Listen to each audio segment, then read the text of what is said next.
Now by our high school athlete of the week, part of our honorary ESPYs finalists. It's Hanna of Maize, as he is a finalist for our male high school athlete of the year. Last time we talked to him, it was in the middle of basketball season, but since then he's become once again a state champion in the track and field, breaking a record in the high jump here in the state of Kansas. Alan, kind of talk about what that means and what it was like to get that record-breaking leap in the high jump. It means a lot to get that. Just because I'm working on it, working towards it pretty much the whole season.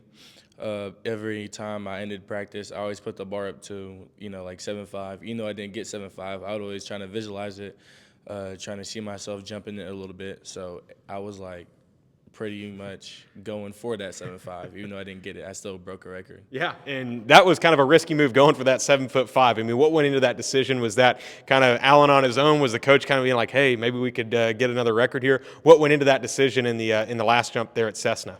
So I put the bar at 7.5 1/4. I'm pretty sure, and that was still just number 2 in the nation, off of like a ½ inch or a 1/4 inch or something like that. So then we both decided that if I missed it twice, and I was just gonna move it up to be number 1 in the nation. Got it up, just barely missed it. Yeah, and people were talking about how usually there's kind of a clap when they're doing the high jump, and you're like, no, I don't want that. I want to be in my own zone. Is that kind of how you always are, just kind of trying to be in your own headspace to let things go? Yeah, because how I run is kind of off a rhythm, and if you go too fast with the claps, and it kind of messes it up. So I don't like anybody really clapping whenever I do that. Yeah, there was plenty of people clapping in basketball season. We'll talk a little bit about basketball now, because last time we talked to you, you guys were kind of in the middle of the season, riding that winning streak, and then all of a sudden, you guys make a big run all the way to the third place game. You guys finished third in 6A. What was that kind of like, especially to be in Coach Grill's last season there at Maize? Almost perfect Cinderella story. Meant a lot being that number 1 seed, and then going against now the back-to-back state champions in basketball. We came in close with them, had a good run with that, and then we all agreed in the locker room, if we're gonna go out, we better go out with a win. Yeah, and what was the locker room kind of like in the state tournament? What was the preparation leading up to 8v1 matchup? Something I'm sure not a whole lot of people saw coming. What was the scouting report, and what was that process kind of like, if you can remember back to there? Honestly, it was like anything else, really. They were big. They knew how to pass the ball. They knew how to move it in the post. So we really had to, work on all that. But just another game, honestly. Yeah. When you think back, we'll talk more about track now, but when you think back to the track season, was there a toughest meet? I mean, or was there an easiest meet where you felt like you were really performing at your best, or was that at state? Yeah, state and KU relays, both of them. At KU relays, they had the rain delay, and I had to warm up 2-3 times. But honestly, I kind of got myself going, and I got 7-1. And then the state meet, very last meet, I had to go back to back, so I just went out with a bang. Yeah, and for you, what was kind of a turning point in the season where, I mean, obviously you were one of the best high jumpers in the state, but was there a turning point in the season where you kind of faced a little bit of adversity and responded to it well, where things kind of felt a little bit easier down the stretch? So my very first meet, I got 7 foot in Junction City, and then the next meet, it was at home.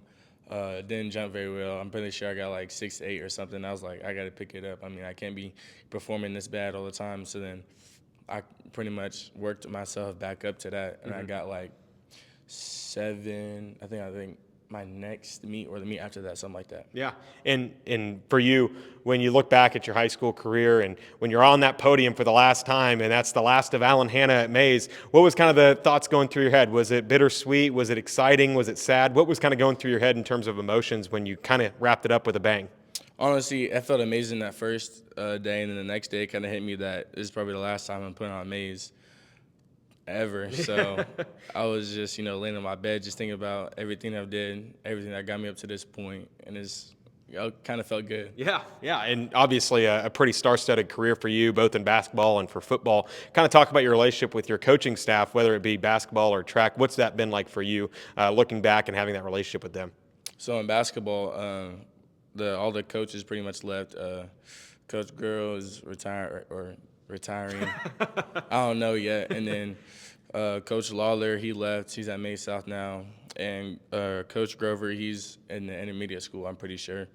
But we all still got the good connection. I'll try and reach out to them whenever I can, just to say, thank you, miss you guys. Yeah. And track, Coach Andy, I'm always reaching out to him, saying just jump big. Just come watch me sometime whenever you can. Yeah. And he did come out to K relays and the state meet. And Coach Pontius, first year coaching, she did an amazing job with me. It was kind of like, I don't even know how to coach this dude because I'm new and he's this good. So it was kind of like, Hands off. yeah, it's pretty much hand off. Yeah, keys to a Ferrari, don't crash it. That's the Yeah. common saying. And my dad just working with me pretty much all 5 years really, ever since I started high jumping in 8th grade. Yeah, and for you, what's been your favorite memory as a student or an athlete at Maize? Is there something that 5 years down the road you're going to look back on and smile at? Definitely getting in 3rd place, beating the heights for the last time, and probably the first time I ever high jumped in middle school. Yeah. And what's kind of the plan for this summer? You said you're going to continue to do track, obviously, at K-State. But for the summer, what's kind of the plan for the summer? Any fun vacations planned or anything like that? No real vacations. This is really straight work. I'm going to Oregon for the U20 championships, leaving on Wednesday. Hopefully, I can win that too. Yeah. And what's kind of the plan at K-State? Obviously, going to be doing high jump at K-State. But what are you studying? What's kind of the plan with that? Studying kinesiology, hoping to stay in the sports life. Really want to stay with it. And then, honestly, from there is really just do as good as I can with high jump. Yeah. And for you, it wouldn't be an interview without me asking, 10 years down the road, what's Alan Hanna going to be up to? Hopefully, I've won an Olympics already. Well, I mean, the way things are going right now, it's not that far-fetched. All right, I know you're a pretty humble guy, pretty quiet, reserved. Kind of pitch yourself as our male high school athlete of the year. Why should people vote for you? Not too many people really jump over 7 feet, let alone be number 2 in the nation. Honestly, I don't know how to pitch myself with it. Well, let your work talk for yourself. That's what you've done for the past 4 years. Congratulations and best of luck at K-State, and congrats on being our finalist for Male High School Athlete of the Year. Thank you so much. Awesome.